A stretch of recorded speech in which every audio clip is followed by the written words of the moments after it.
음, 이번 이번 책도 되게 재밌게 잘 읽었습니다. 그러니까 이게 보니까 그러니까 한중일 외교다. 우리가 지난 시간에 다뤘던 것과 이제 비슷한 맥락에서 뭐 미중일 외교사죠. 우리는 되게 한중일로 보는 게 있을 텐데 이제 미중일 외교사를 적용을 해줬고 이제 그 중에서도 이제 가끔 이제 깨야 할 정보 같은 게 좀 있어서 잘 몰랐던 예를 들면 김대중 대통령이 오부치하고 서면 사과를 미리 받아놔서 그게 이제 일중 관계를 깨뜨리는데 큰 요인이 됐는데 근데 이제 그거는 몇 달 전부터 굉장히 오랜 협상을 했다는 거죠. 그래서 이제 그 게스트 때문에 가능했던 거고 그거 보도 보고 중국이 급하게 서면사과 받으려고 하니까 잘 안 됐다. 뭐 이런 점도 참 DJ답게 이렇게 주도 면밀하게 잘 했구나 뭐 이런 생각이 들었고 또 지난 책 커리 때도 우리가 얘기했지만 일본이 그 민주당 정권 시기에 상처가 되게 큰 것 같아요. 이 보면 여기서 나와서 480석 중에 300석을 얻었다는 거 아닙니까? 지금 우리나라 민주당이 지금 300석 중에 180석 얻어갖고 뭐 거대 여당이라고 하는데 480 중에 300석이면 예, 비율로 치면 오히려 지금보다 더 많은 우리나라보다 더 많은 거거나 비슷한 정도 수준이 되는 거죠. 그렇게 압도적으로 이겼는데 근데 이제 정권을 개판치니까 회복이 안 될 정도로 지금 일본 민주당은 지지율이 뭐 6%, 3%뭐 이렇다는 거 아니에요. 그래서 지금 일본이 이렇게 역주행하게 만든 데에는 일본 민주당 정권의 실패가 굉장히 컸는데 근데 이제 걔들이 집권했을 때 했던 짓들이 얼마나 아마추어적이었는가. 예를 들면 미국보다 중국 쪽에서 붙으려고 하고 하토야마 같은 경우에 그러니까 뭐 할아버지 때의 뭐 그런 게 있다는 거죠. 그 다음에 이제 후텐마에 있던 미군 기지를 거기서 이제 자꾸 외국인 강간 사건이 자꾸 벌어지니까 미국으로 뭐 철수시키겠다라든가 뭐 이런 식의 공약들을 자꾸 내세워서 물론 그렇게 하지도 못하고 괜히 이제 이상한 놈들이다 뭐 아마추어다 이러면서 이제 신뢰를 잃은 외교 분야에서는 그런 점들이 되게 치명적이었던 것 같아요. 그래서 이 여야 간 정권 교체가 일어났을 때 이 외교 분야에서 급격한 방향 전환이 얼마나 위험한가, 뭐 그리고 얼마나 아마추어적인 접근이 얼마나 위험한가 이제 이런 생각이 들었고 그러니까 종합적으로 저는 이번 파트를 읽으면서 두 가지 포인트가 생각이 나는데 이게 뭐냐면 우리가 정치를 할 때 가장 그 유혹을 느끼면서도 가장 신중하게 접근해야 될 두 마리의 호랑이가 있는 거죠. 그게 뭐냐면 민족주의와 포퓰리즘이다. 이런 생각이 드는데 이제 사실 지금 현 정부는 민족주의와 포퓰리즘 둘 다 얹혀가는 것 같은데 사실은 이게 없으면 집권하기가 되게 어려운데 예를 들면 무상급식이나 아니면 요즘에 기본소득 같은 건 일종의 포퓰리즘이잖아요. 그리고 사실은 이 한일위안부협정 파기하고 뭐 이렇게 가는 건 일종의 민족주의란 말이죠. 근데 이제 민족주의나 포퓰리즘에 얹혀간 정치인들의 말로가 지금 이 시기에 그렇게 서술되고 있는 거예요. 이 보면 일본 같은 경우 고이즈미도 사실 굉장히 뛰어난 정치인이었고 일본 역사 맥락에서 보면 굉장히 괜찮은 훌륭한 정치인인 거거든요. 근데 그 야스쿠니 신사 참배를 강행하고 그거에 집착한 것 때문에 전체적으로 정권이 다 망가져 버린 거죠.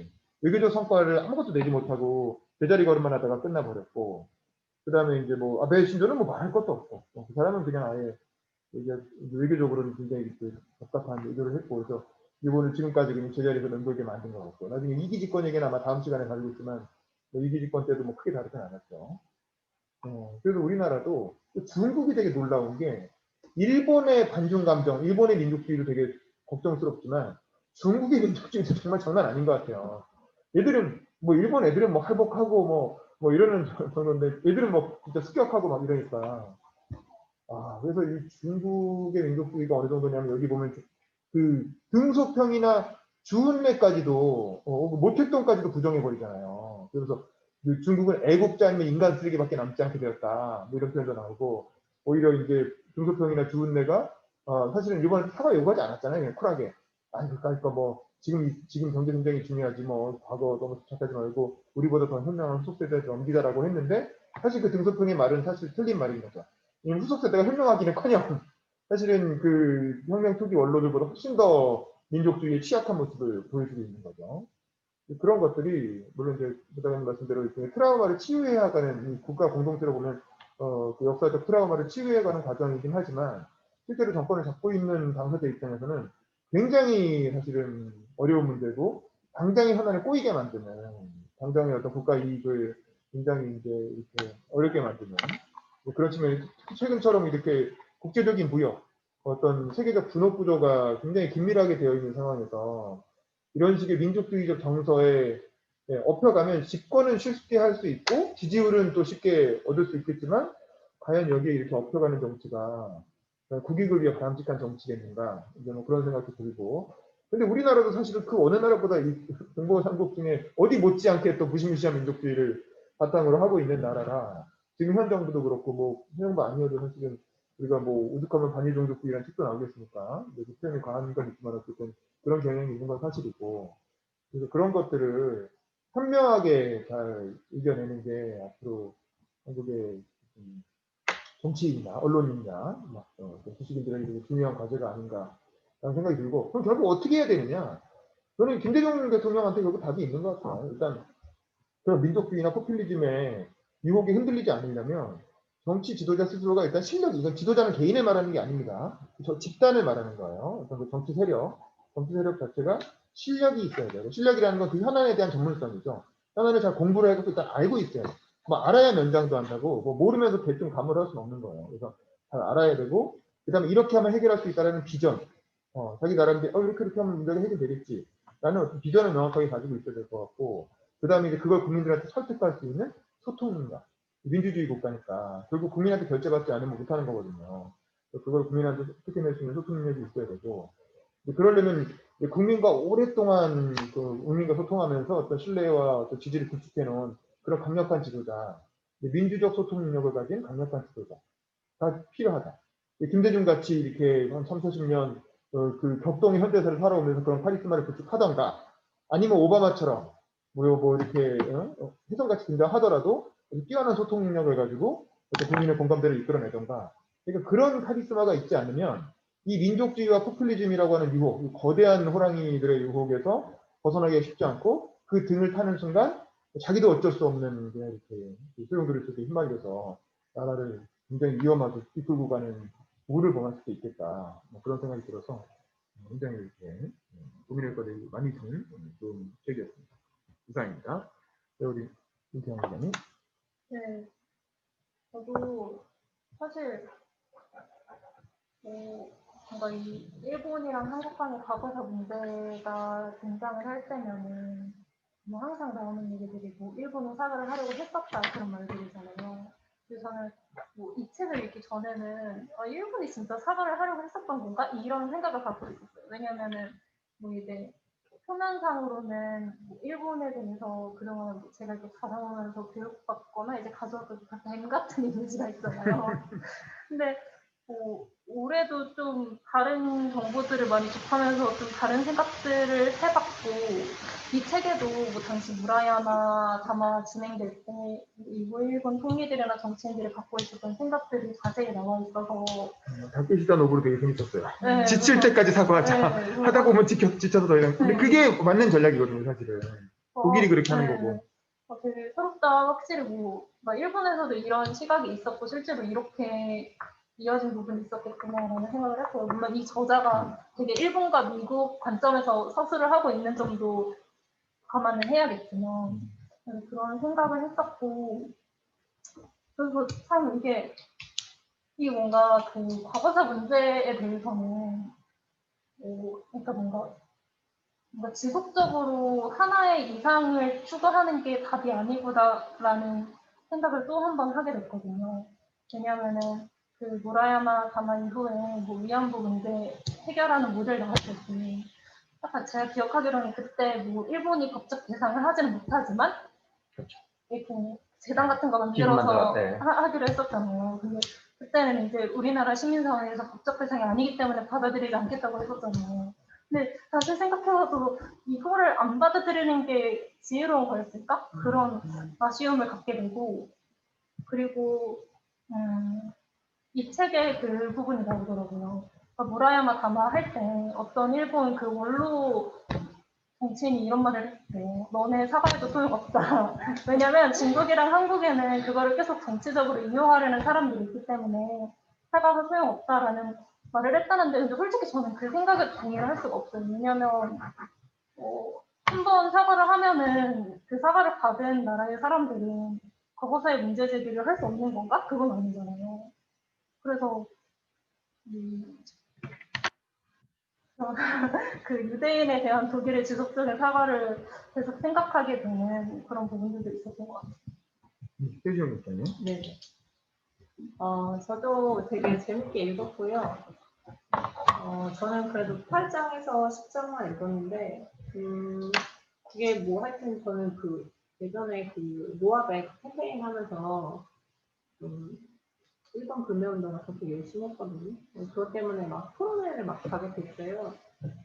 거기서 그 일본 정치인들 패널들 얘기하는 거 들어보니까 도대체 사과를 몇 번을 해야 되냐 막 이런 얘기하고 그 니네는 왜 맨날 대일 정책이 이렇게 왔다리 갔다리 하냐 정말 누구를 믿어야 되냐 왜냐면 자민당은 되게 오랫동안 그래도 정치적 연장선상 이루어왔고 그리고 외교적 일관성이 있긴 있거든요. 근데 한국은 막 너무 빨리 바뀌니까 그 정신을 차릴 수 없고 그거에 대해서 이해가 하기가 되게 어렵다는 거예요.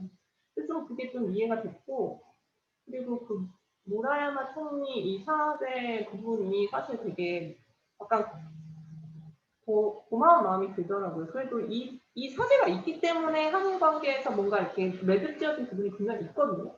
아무리 막 아베가 막 이렇게 난리 쳐도 일단 그 외교에서는 항상 이렇게 점점점이 있어가지고 그 예전 협약을 가지고 오면서 이제 한 단계 나가는 거기 때문에 누구도 지금 무라야마 총리 그 선언을 확인한 적은 없어요. 그래서 이거에서 사실 여기서 이제 진일보 하는 게 사실은 한일 관계의 앞으로 일단 미래 지향이기 때문에 이 무라야마 총리랑 김대중 대통령이 되게 대단한 일을 했구나 이런 생각이 들고 근데 저는 이거를 그 한창 그 노아백 캠페인 할 때 제가 막 노아백 캠페인 하다가 이제 그런 토론에 나가서는 과거를 따지면은 이제 끝이 없기 때문에 우리도 이제 한반도 평화나 통일을 가기 위해서는 일본 시민의 협력이 필요하고 일본이 이제 도와줘야 된다라는 이야기를 했어요. 근데 제가 그런 얘기를 했어도 제가 막 그거를 막 해도 올려도 비난을 받지 않는 이유는 제가 박정희처럼 친일파도 아니고 그런 과거사 문제에 대해서 사실은 자유로웠기 때문에 그런 비난에서 자유로웠거든요. 근데 그런 걸 돌아보면은 김대중 대통령도 그러니까 자기의 어떤 이산이 전혀 이 친일과 관계가 없기 때문에 사실 가능했던 거고 박근혜 정부 같은 경우에 그렇게 위안부 협상이 철저하게 이게 다시 원점을 되돌려준 그 배경은 박근혜가 갖고 있는 그 주체의 그런 친일적인 부분이 이 사람 자유롭지 못하게 하는 부분이 크고 사실상 이런 사실 이 한국과 일본과의 관계를 이제 진일보하기 위해서는 주체가 갖고 있는 그 민주적 정당성이나 역사성이 있어야 사실 발전이 가능하다 이런 걸 좀 보고요. 그리고 또 고이즈미가 이 야스쿠니 신사참배에 대해 되게 집착하잖아요. 이런 거 보면서 그 정치인 개인의 그 아집이 얼마나 그 많은 대중들, 중국 시민들이나 아니면 일본 시민들이 더 고통스럽게 빠지는 거잖아요. 그래서 이거 자기의 어떤 개인의 원한, 기분 나쁨 이거를 사실 외교로 가지고 오는 거는 상당히 뭐라고 해야 되나 되게 대중의 모든 어떤 시민들의 불행을 자처하는 거고 이런 걸 보면은 정치인들이 자기의 어떤 기분 나쁨과 이 공익적 관점을 좀 분리해서 이거를 해야 되는데 이제 분리하지 못하는 것들에 대한 이런 거에 대해서 조금 이게 중국의 그 장점이도 그랬고요. 자기 사실 배경에서 좀 자유로워야지 공적인 역할을 할 수 있는 것 같아요. 그리고 일본이나 이제 중국의 이 갈등을 보면서는 이 중국도 이제 경제 발전하면서 내부에 어떤 갈등이 되게 많잖아요. 근데 이거를 공산주의 1단계로 누르고 있는데 이거에 대해서 이거 분쟁을 조절하거나 이런 능력이 없으니까 일본은 아주 적극적으로 사실 이용하는 바인 거죠.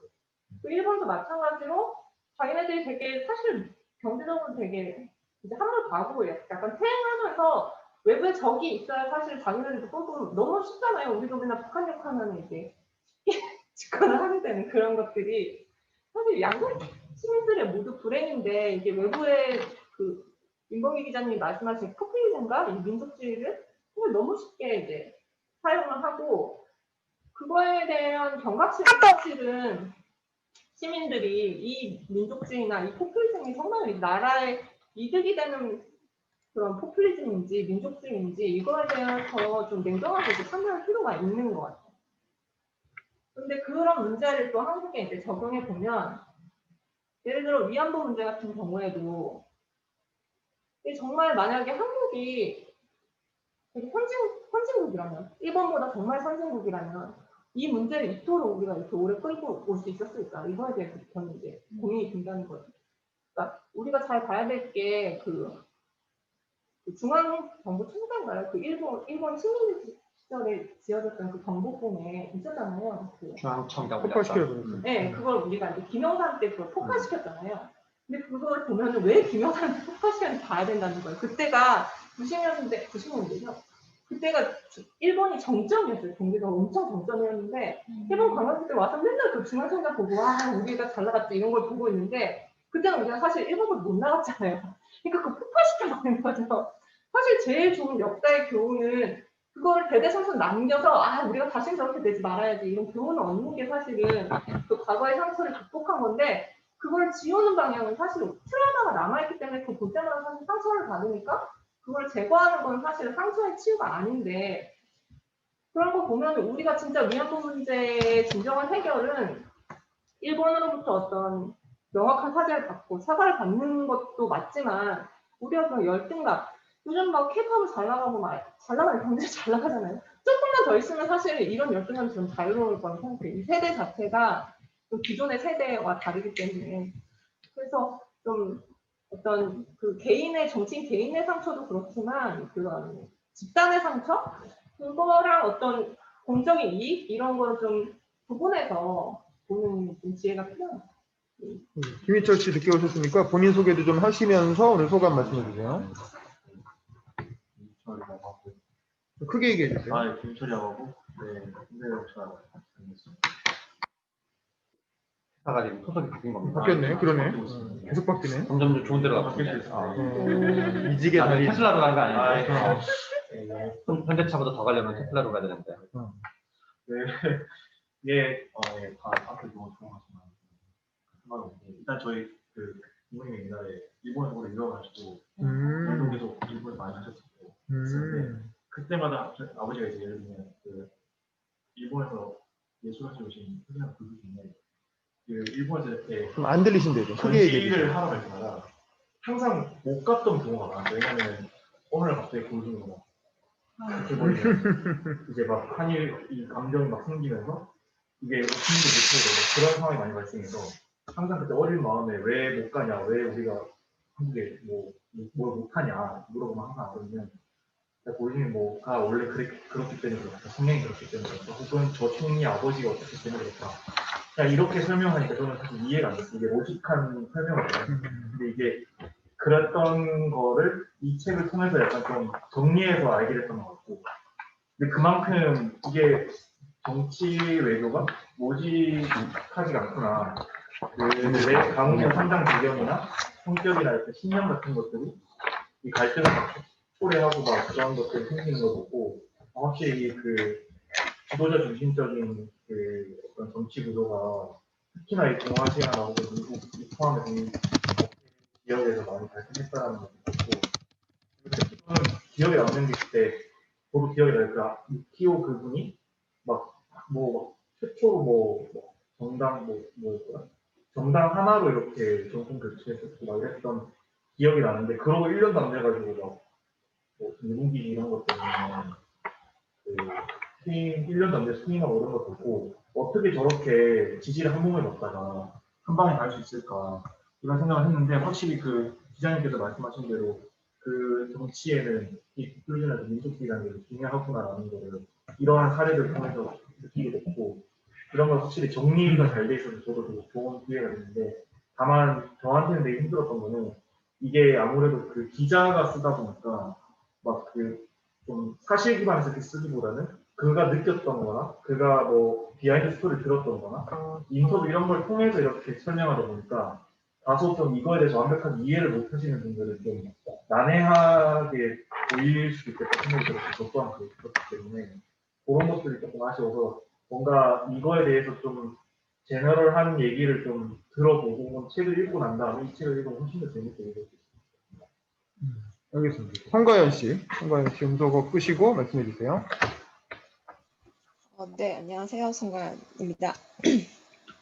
저는 이제 이 책이 그 두 번째잖아요. 저번에 한 번 하고 저번에 그 첫 번째 읽을 때는 책이 너무 어렵고 정리도 안 돼 있고 해서 힘들었었는데 지금은 두 번째 읽으니까 좀 괜찮더라고요. 약간 두 번째는 약간 소설을 읽는다고 생각하면서 읽었어요.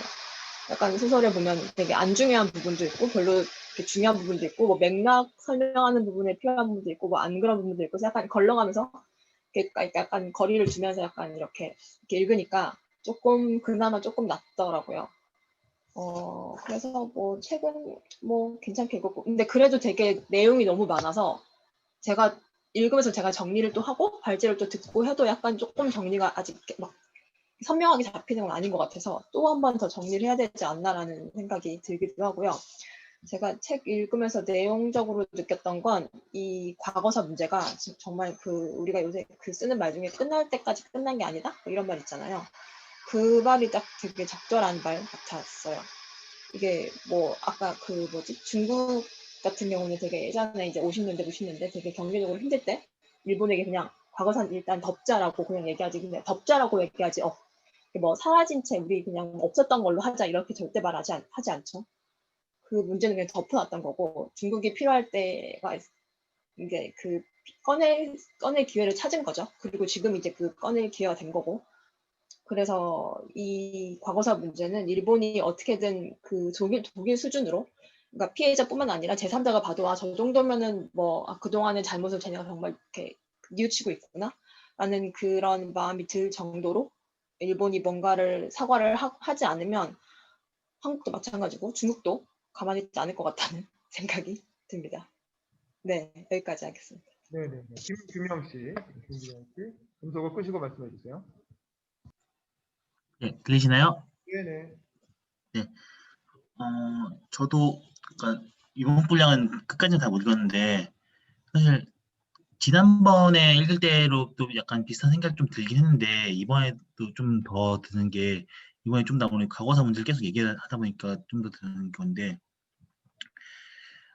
보통은 그러니까 이 과거사 문제가 결국은 아시아에서 계속 민족주의를 자극할 때고 이게 특히 한중일 삼국은 한국 같은 경우 일본의 식민 경험 그리고 중국 같은 경우 일본과 전쟁 경험 때문에 서로가 이게 안 좋은 감정이 계속 있고 이걸 해결하지 못하면 계속 갖고 있을 텐데 그거를 결국 어떻게 그러니까 일본이 사실 제일 좋은 거는 정말 일본이 진정성 있는 사과를 계속 지속적으로 해주는 건데 그러면 또 그렇게는 또 일본인 스스로가 그렇지 않으려고 계속 하니까 그러면서 이 선에서 어느 정도의 선에서 우리가 협상을 그러니까 우리가 삼국이 서로가 타협할 수 있을 선이 있을까? 선이 과연 중재안이 있을까라는 생각이 좀 많이 들었고요. 물론 그러면서 이 중재안을 해야 된다고 생각하면서 살짝 오늘도 또 든 게 저자가 아무래도 미국 사람이고 이 사람 그러니까 호주 출생의 미국 사람 미국에서 활동한 사람이다 보니까 영국에서 활동한 사람이니까 이 당한 나라의 사람의 감정에 좀 공감을 못하는 거 아닌가라는 생각이 좀 들었고요.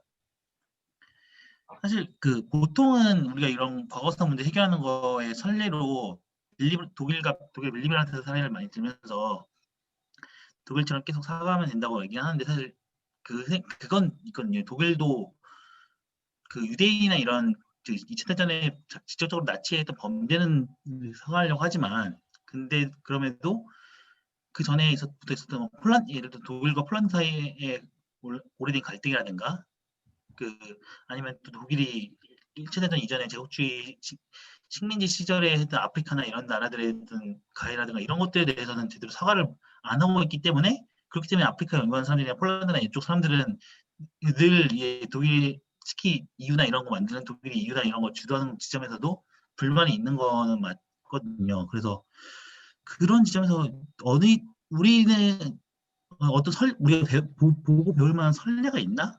아니면 우리가 만들어야 되나? 만들 수 있나? 이 생각이 계속 많이 들었고요. 또 앞서서 또 얘기했는데 한국 같은 경우에는 아시아 국가들 가운데서 그나마 정권 교체가 자주 되는 국가 중 하나라서 그 정권 교체에 따라서 외부 정책들도 많이 바뀌는데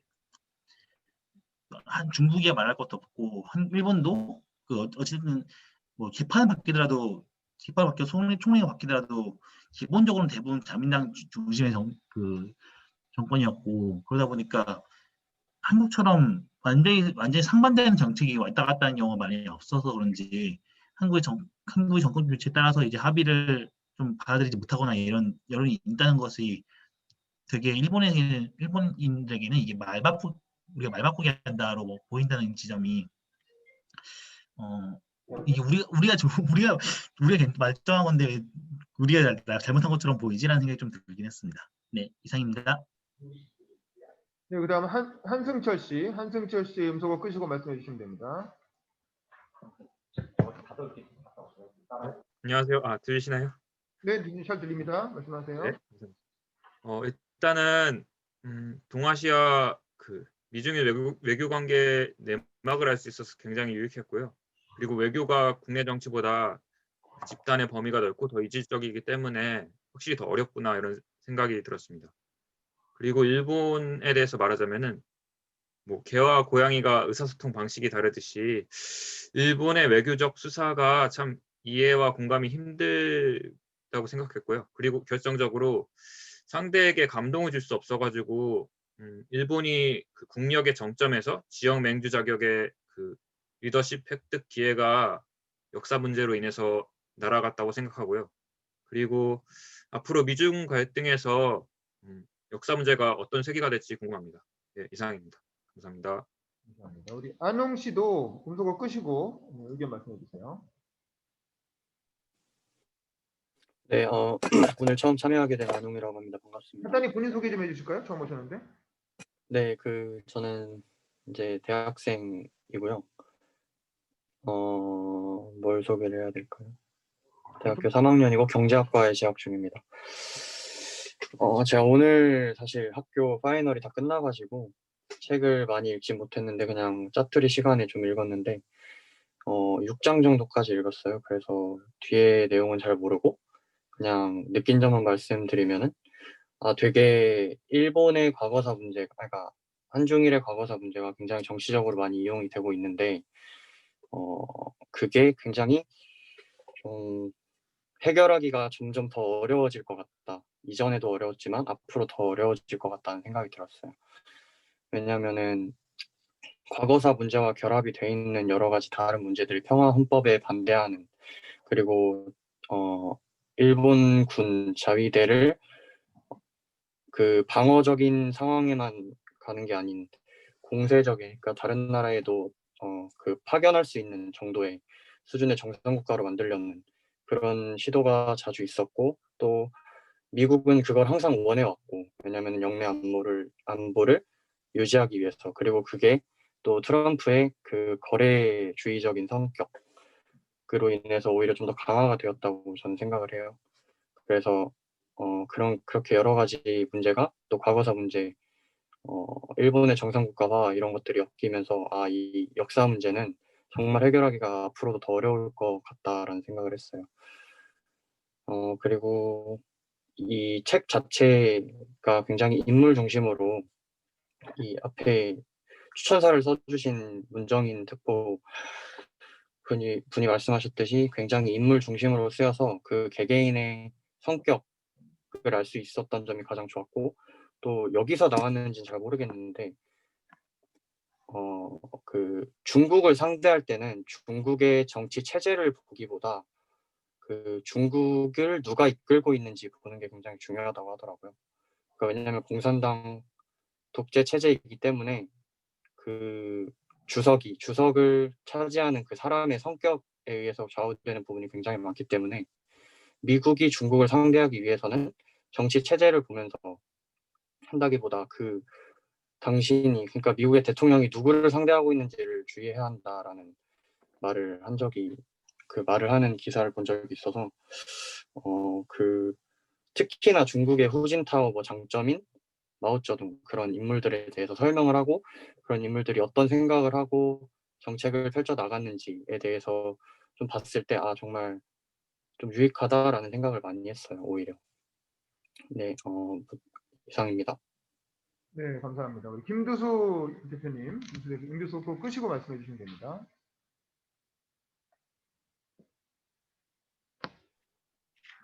예, 잘 들리나요? 네, 잘 들립니다. 예. 이번 거는 저번 거보다는 확실히 좀 현대로 가까우니까 역사적 기억도 있고, 그래서 훨씬 더 재밌게 또 잘 이해됐던 측면이 많고요. 또 뭐, 어쨌든 우리가 한국인이다 보니까 한국 이야기도 나오고, 그런 데서 뭐 여러 가지 흥미도 느꼈습니다. 그, 뒤에 야스쿠니 부분이라든지 역사의 도가니, 이런 부분이 더 재미가 확실히 있고요. 저는 개인적으로 동해, 일본의 이 문제를 과거부터 좀 더 중립적인 이름, 횡화해 또는 모든 바다가 색깔이 있어요. 황해, 흑해, 뭐 홍해, 백해 이런 게 있는데 유일하게 없는 바다가 청해예요. 푸른 바다. 그래서 중립적인 이름인 청해나 이 동아시아 평화를 위한 평화회 이런 걸로 했으면 좋겠다 이런 생각을 가지고 있는데 하여튼 뭐 지금처럼 이렇게 과거사가 얽혀 있고 민족주의 감정 자체가 정치에서 휘둘리면 그런 좀 더 건설적이면서 중립적인 이런 데로 나아가지 못하는 좀 어떻게 생각하면 한국의 지도자가 좀 결단하면 될 것 같은데도 그게 안 되는 게 있는데 그런 거를 이런 이제 역사 과정을 통해서 보면서 이게 얼마나 어렵나 이런 걸 다시 한번 느끼는 게 있고요. 또 하나는 뭐냐면 세계 비행기 시장이 지금 이렇게 양분돼 있죠. 하나는 미국의 보잉이고 하나는 유럽의 에어라인, 에어 뭔가요? 예, 그건데 그래서 AB라고 부르는데 지금 이제 드디어 중국이 비행기를 만들면서 A, B, C가 돼가지고 차이나 쪽으로 해가지고 C를 붙이는데 이게 김영삼 정부 직전까지 한중일이 그걸 공동 프로젝트로 해서 비행기 사업을 하려고 했었어요.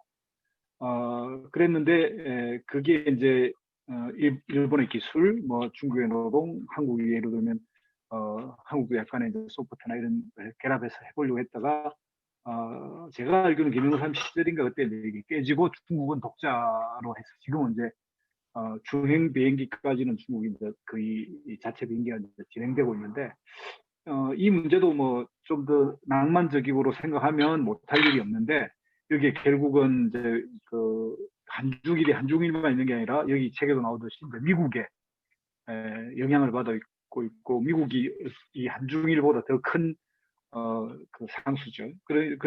그런 상태에서 현재 뭐랄까요 이제 미중 대결이나 이런 국제적 가치 밸류 이렇게 사슬 체제 이런 것까지 연결해서 보면 이런 생각의 발상이 좀 과거에는 그래도 진행됐는데 요즘 들어서는 더 안 되겠구나 이런 생각도 들고 그 전에 이제 뭐 오래전에 뭐 100년 전에 안중근 의사는 동양 평화론 그리고 동양의 뭐 화폐도 같이 쓰자 뭐 이런 것까지 생각을 했는데 지금은 점잖은 그런 뭐 집단 이렇게 동양의 집단 안보 이러면 참 불가능해 되겠구나 이런 느낌도 많이 들고 그렇습니다. 그런데 오늘 이 책에서는 하여튼 뭐 여러분도 같이 많이 느끼지만 각 지도자의 개인 성향과 그들이 정치적인 각자의 시기 따라 어떤 식으로 이제 자기들의 생각을 재정리하고 또 해왔는가 이런 걸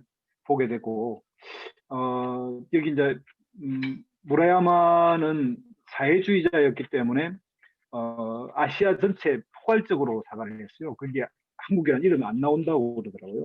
무라야마 선언은. 그러나 이제 오히려 김대중 대통령하고 오부치 선언이 가장 그래도 한국의 입장에서 가장 진보한 선언이었고 그 뒤에 이제 고노다마가 있죠.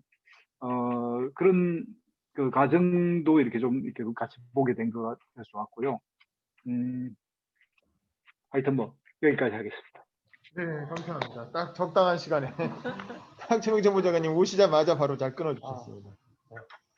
네, 그럼 저희 마지막 소감 듣고 마치겠습니다. 안녕하세요.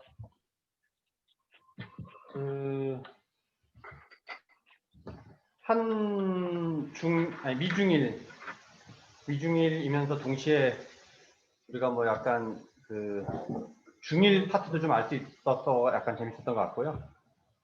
그리고 약간 그 어떤 국제적인 맥락 같은 걸 좀 다뤄서 좋았던 것 같은데 그 앞부분에 나왔었지만 모태똥이나 주은래나 등소평이 그 일본 과거사 사과를 요구하지 않았던 거는 당시에는 환경이 달라서 핵심이었던 것 같아요. 당시에는 중국이 고립당하고 미국으로부터 고립당하고 그다음에 이제 천안문 사건 이후에 고립당하고 뭐 등등 이런 상황에서 그 고립을 타파하는 게 당시 가장 중요한 전략적 과제였기 때문에 사과를 요구하는 거는 뭐랄까 이렇게 전략적으로 덜 중요한 이유였기 때문에 그 사과를 요구하지 않았는데 중요한 거는 우리가 이제 마르크스주의에서는 토대와 상부구조라는 얘기를 하는데 약간 그람시론을 짬뽕을 해가지고 이 한때 이제 유행하는 것 중에 토대와 상부구조가 있는데 상부구조를 둘로 나눠가지고 상부구조 그러니까 토대 시민사회 상부구조 이렇게 좀 세 개 나누기도 하거든요. 그래서 제가 느낀 거는 뭐냐면 시민사회가 동의하지 않는 거거든요. 그러니까 일본의 시민사회 좌파 우파 그러니까 진보파들 보수파들 한국의 진보파들 보수파들 중국의 보수파들 진보파들 그래서 이게 정치인들 옛날에는 정치인들이 상층에서 뭐 지일파가 있건 뭐 친한파가 있건 뭐 친미파가 있든 뭐 친중파가 있든 뭐든가 무관하게 이 대중의 단계에서 이게 동의가 별로 안 되기 때문에 잠깐 다 이렇게 일시적인 봉합에 불과하다. 누가 뭘 하든 뭐 김대중 오부치가 하든 노무현 무라야마가 하든 뭐 누가 하든가 무관하게 제 생각에 봉합에 불과하다 본질적으로는 이런 생각이 많이 들었고요.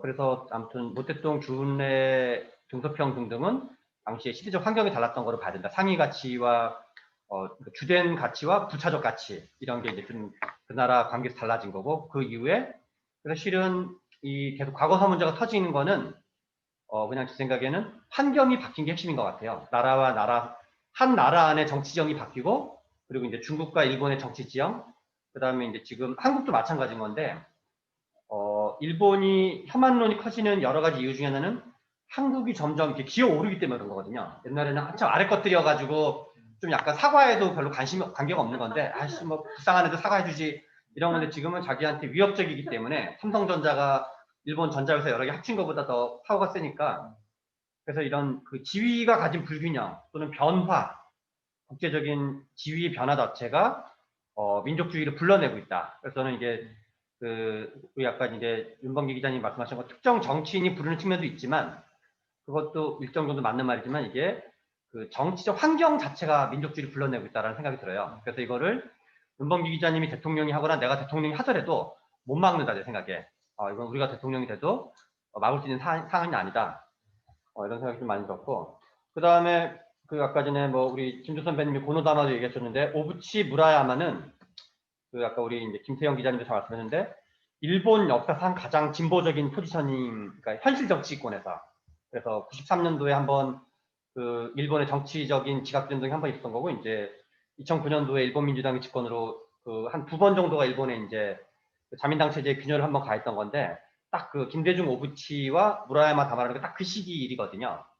그런 시기는 내 생각에 한 30년 뒤 50년가 안 올 것 같다 그냥 이런 생각이 들고 참고로 오부치는 자민당이었습니다. 네, 아니 오부치는 자민당이지만 약간 그 자민당이 깨지던 상황에서 나오던 에너지이기 때문에 그런 걸로 봐야 되고 뭐 연정이었잖아요 사회당 포함해가지고 그런 게 좀 많이 있었고 또 하나는 그래서 이제 이거 역시도 이제 일본의 정치 환경에서 나왔던 개혁파들의 움직임인데 저만 해도 그 이제 윤범기 기자님은 아예 분야가 정치 외교학과지만 저는 뭐 정외과를 하거나 국제관계를 잘 잘하진 않지만 그래도 정치에 관심이 많은 사람 중에 한 명인데 제가 오부치랑 무라야마가 이런 거 했다는 것도 안지 몇 년 되지도 않았어요. 제가 정치에 관심을 가진 거 한 30년 동안 운동권으로 살았는데 30년 동안 모르고 지냈거든요. 그래서 쟤네들이 사과를 했었구나 옛날에. 그리고 그 우리 뭐 박유아 씨 책이라든가 등등 무라야마 다마라든가 아시아 공동기금 위안부 공동기금은 이걸 뭐 수용하냐 아니냐를 떠나서 상당히 정성껏 접근했구나. 뭔가 이렇게 타협의 지점을 찾아보려고 되게 노력했다라는 걸 단번에 알 수가 있거든요. 무라야마가 했던 그 노력 같은 걸 보면.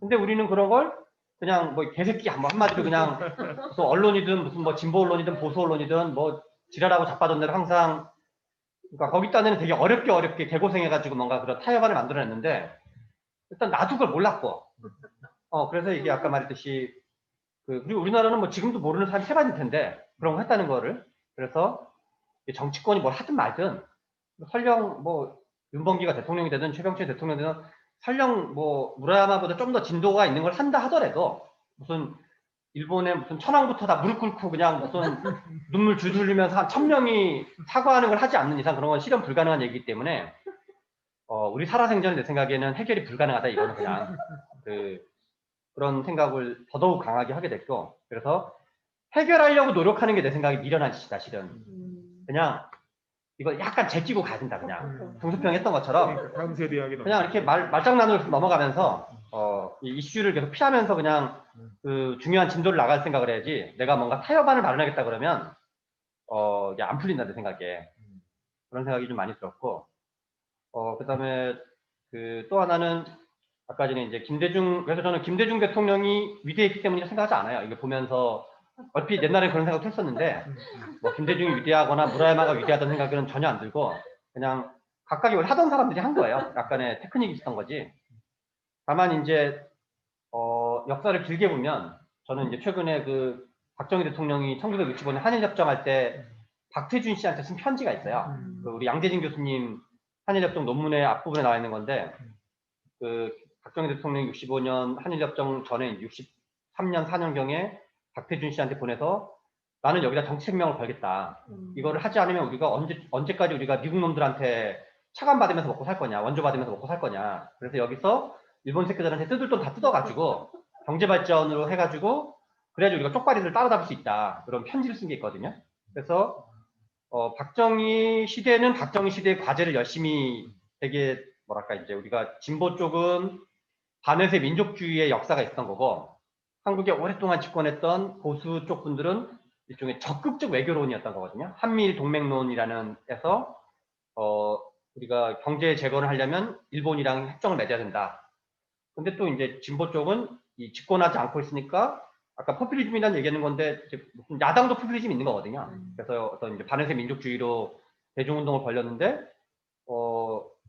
이제 한일협정을 한 거는 이런저런 완벽할 수 없지만 되게 잘 한 거다 이런 생각이 많이 들고, 그런데 깔끔하게 정리하면 저쪽은 상대방을 완패시키면 되는 거지.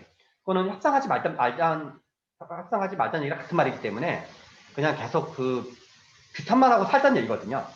그래서 각각이 다 역할을 한 거다 이런 생각이 들었고, 또 하나는 독일은 사과를 했는데 일본은 사과를 왜 안 했을까? 그리고 유럽은 약간 좀 과거사가 해결됐는데 왜 이 동아시아는 과거사가 해결 안 됐을까?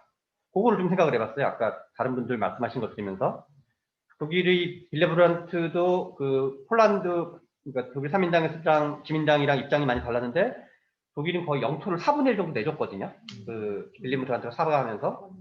근데 그것도 있는데 제 생각에는 유럽은 왜 홍세화 선생님이 유행시켰던 똘레랑스, 영어를 탈러런스 관용이란 말이 유럽에서 정착이 된 이유는 뭐냐면 수백 년간에 갇힌 종교 전쟁 때문이었어요. 그래서 300년 정도 죽고 죽이는 걸 해보니까 지겹다 좀 그만 좀 하자.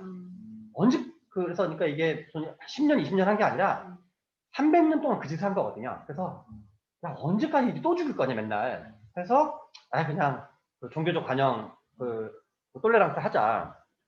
그리고 또 독일은 영국과 프랑스가 독일에 맞서던 어떤 2차 세계대전 중심 국가였잖아요. 그래서 영국과 프랑스가 중심이 돼서 하니까 독일 입장에서 영국과 프랑스를 다이다이로 붙어 이기기 어려운 거거든요. 그러니까 2차 세계대전 이후에.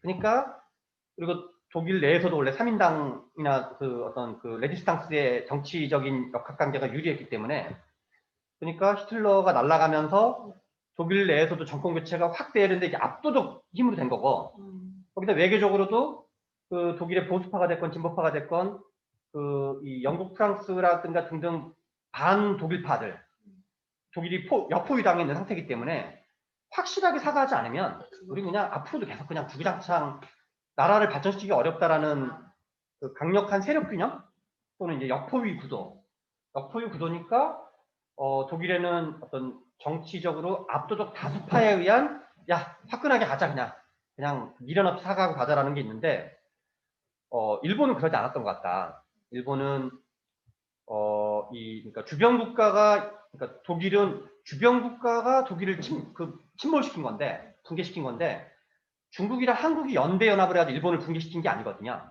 미국이 붕괴시킨 거고, 그다음에 마지막에 핵폭탄을 쏴버렸기 때문에, 그래서 일본 입장에서는 약간 피해자 입장과 가해자 입장이 섞여 있는 거.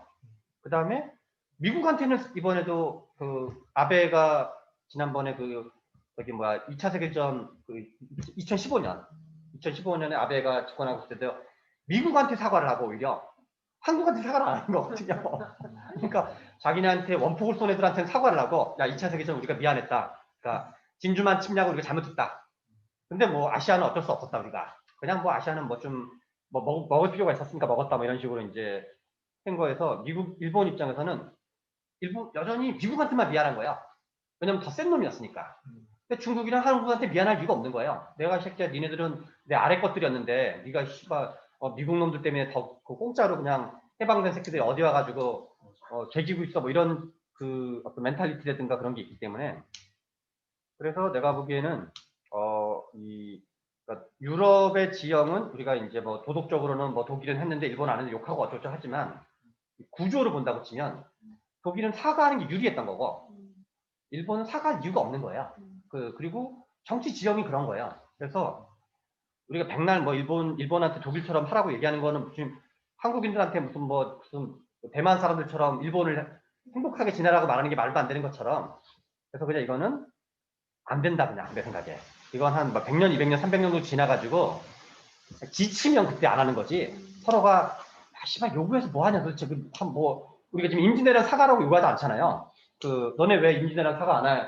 무슨 임진왜란. 그다음에 병자호란 사과라고 요구하지 않잖아요. 중국한테 병자호란 사과 아니고. 그래. 그런 것처럼 한 100년, 200년, 300년 정도 지나가지고 씨발 좀 그만 좀 해라 뭐 이런 게 될 때까지 우리가 이 기억을 지금 해방된 지가 벌써 몇 년 지났어요? 식민지가 된 게 1910년을 기준으로 본다고 치면 지금 이제 한 2020년이니까 110년 된 거거든요. 내가 보기엔 한 200년 정도 더 걸리지 않을까. 그래서 그냥 이렇게 티격태격 하는 거지 그냥. 약간 국내에서 이렇게 이쪽에서 뭐라고 저쪽에서 뭐라 하니까 그냥 대충 티격태격 지내면서 이렇게 요구하는 척하고 또 그러면서도 민감한 현안을 쫙 뒤로 제껴놓고 뭔가 이렇게 진도를 나가고, 이게 제 생각에 현실주의적 외교일 것 같다. 이렇게 공자님, 맹자님 어쩌고저쩌고 떠드는 거는 물론 이제 또 사람들이 보는 눈이 있으니까 또 그걸 전혀 안 할 수는 없는데 아무튼 이걸 해결하려고 하는 게 진짜 좋은 건지 자체가 좀 검토의 여지가 있는 것 같다. 이상입니다. 네, 감사합니다. 네. 지금 말씀드리는 순간 천민호 씨가 지금 막 갑자기 들어오셨는데 도대체 이 시간에 굳이 왜 들어오시는지 모르겠으나 조용필이야. 씨가 넘어가지고 책도 안 읽으셨을 것 같고 오디오 연결을 하고 있는데 시간이 좀 걸리는 것 같습니다. 그냥 끝내는 걸로 하고요. 네. 자, 우리 옆에 사진 각자 자기 책이 있으면 책 좀 들고 사진 어떻게 찍어요? 이렇게 하고 이렇게 하고 제가 하나 둘 셋 하면 괜찮아요. 여기 계신 분들 따로 찍을 거니까 여기 온라인에 계신 분들만 이렇게 사진 이렇게 책 나오게 하시고 하나 둘 셋 하면 제가 이렇게 사진 찍을게요. 천민호 씨 얼굴 나오게 해보실래요? 이왕 들어오신 거? 네. 얼굴 나오게 한번 해보세요. 자, 사진 이렇게 해서 하나 둘 셋 하면 다시 찍겠습니다. 자, 화면 보시고요. 하나 둘 셋.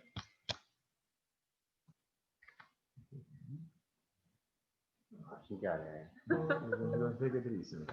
수고하네요. 네, 수고하셨습니다. 다음 주에 봬요. 수고하셨습니다.